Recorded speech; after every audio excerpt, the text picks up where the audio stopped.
Whenever we talk amongst ourselves, or you share your faith with somebody, you say, well, Yeshua died for my sins. And he did. Not arguing that. But he did so much more. He didn't just crawl up on a cross and die and shed blood and die for you. He didn't just do that. There was a penalty. There was a cost that he bore. They took Jesus before Pilate. And he said, the priest wanted him crucified. The very first thing that they did, according to the Bible, is they scourged him. Does everybody know what scourging is? Let me tell you. The scourge that they used was like a whip that had like, I don't know, 9, 12, 15, however many pieces of thin leather on them. And on each leg of that leather, there was pottery and glass and pieces of metal. And whenever they would rear, now this is a man, this is a guard, a Roman guard is doing this. Roman guards that are doing this. He takes that whip and he goes, wow. And all of the strands of leather latch on to his skin. It didn't bounce on it, latches onto his skin. And those pieces of metal, those pieces of glass tear into his skin. And it's there.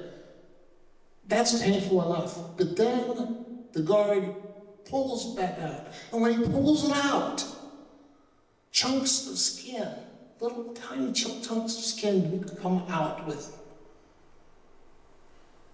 He took a lot of lashes that way. There was a pain that was there. There was unimaginable stuff he was going through. Next thing, they stood him up and they put a crown of thorns on his head. Now, some Bibles, some translations say they placed on his head a crown of thorns. And you think, oh, they placed it real nice and gentle on there. No. They took the crown of thorns, and mind you, these thorns are anywhere from 3 to 4 inches long, maybe longer. I don't know. I wasn't there. But they were long. And when they put that on his head to mock him, they took the little sticks and they tapped it down around like you do when you're closing a container, a Tupperware container. You push it down. They did the same thing with him. And these spikes from the crown of thorns are digging into and coming down and maybe close to his eye, maybe into his eye. They were all around. He was bleeding. After the pain of the scourge, they did this. Then they put a purple robe on him. And they started mocking him. Okay, and they said, "Hail to the King of the Jews." They gave him a reed, as a sepulcher, and they were then mocking him and everything else. Now, one thing I want you to understand is they put that robe on his bleeding back. Did you ever pull a Band-Aid off? And the scar tissue, or what do they call that whenever the scab, thank you, Tom. The scab. The scab was starting to mesh with that robe. And they ripped it off of him. And they tore open. They tore open again. All those wounds were on his back. Not to mention the crown of thorns. And then they start spitting on him. And as they start smiting him, that sounds like such a polite word, I'm going to smite you. They were punching him with their fists. They were punching him with their fist. Now, it's not just one person. However many soldiers were there were taking their turns punching him. And they were ripping at his beard and pulling on his beard. I don't know about you, but whenever I go sometimes to the hospital, and if they shave me to put one of those little hard contact things on, and they don't get me quite shaved enough, and they go pull it off,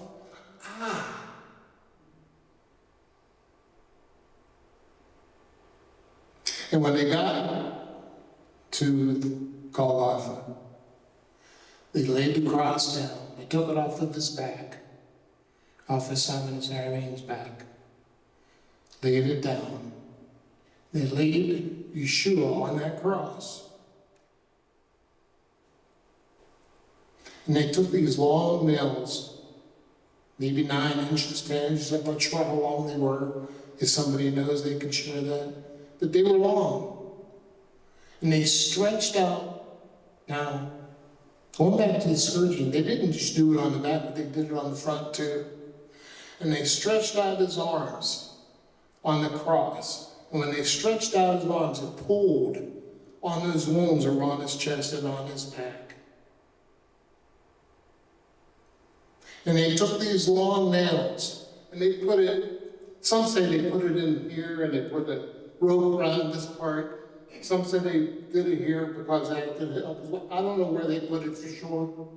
But they put it in, they put the spike right there. They took a sledgehammer, and they smacked it. And it drove through the skin and into the wood. Then they stretched out the other arm. And they put their foot on his wrist or on his arm so he wouldn't squirm. Not that he would. They did the same thing. They drove those nails in there.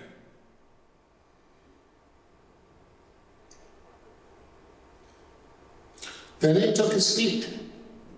I said his feet. But they took his feet and took one here and put the other one over the sole or the instep. And instead of using 2 nails, they drove one long spike through both feet into the wood. Then once they got it down to that cross, there was a cross hole in the ground that they put the crosses into. They picked him up and they slid the base into the cross hole and they dropped it. He's hanging there by nails through his skin, and they drop him in the hole for the cross. And it had to hurt, it had to have ripped at his flesh.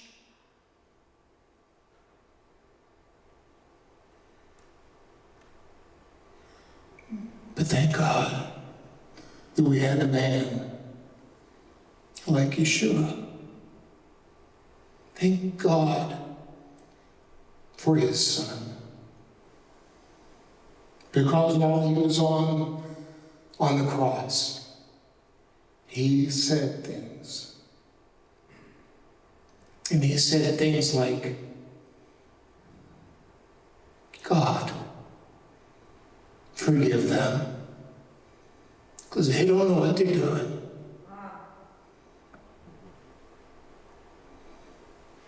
Whenever I hear that and read that he said that, I take it personally because he was looking down through the age and saying, God, forgive Eric.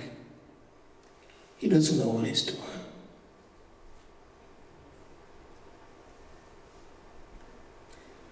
He even had enough presence of mind after going through everything he's gone through up to this point to say, John, behold your mother. Mother, behold your son. He had enough compassion to worry about his mother. See, Yeshua was in the people business. He was in people healing. Everything about his ministry was centered around dealing with people and where they were, where they are at in their walk, spiritually, physically, emotionally. And he also said, "I thirst." This was something interesting when I was preparing for this.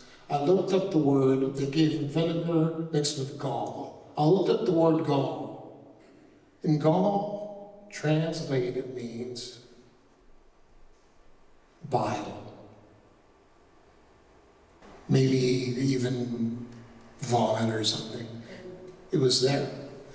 It was a refuse. It was not good. It was not good. And they dipped a sponge in vinegar and mixed it with the bile. And they put it up to his mouth and he didn't drink. I always wondered about why Yeshua said, my God, why have you forsaken me?" Did God forsake him? No. But when Yeshua was hanging on that cross, part of the reason he was up there,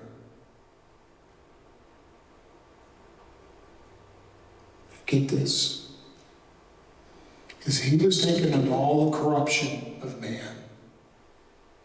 God had to look away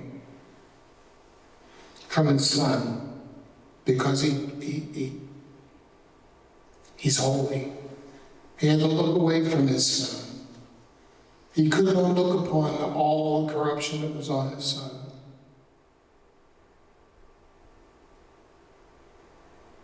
At that moment, or soon after that,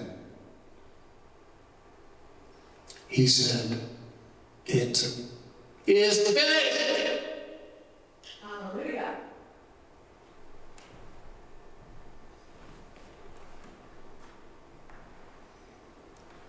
But that's not the end of God's plan, is it?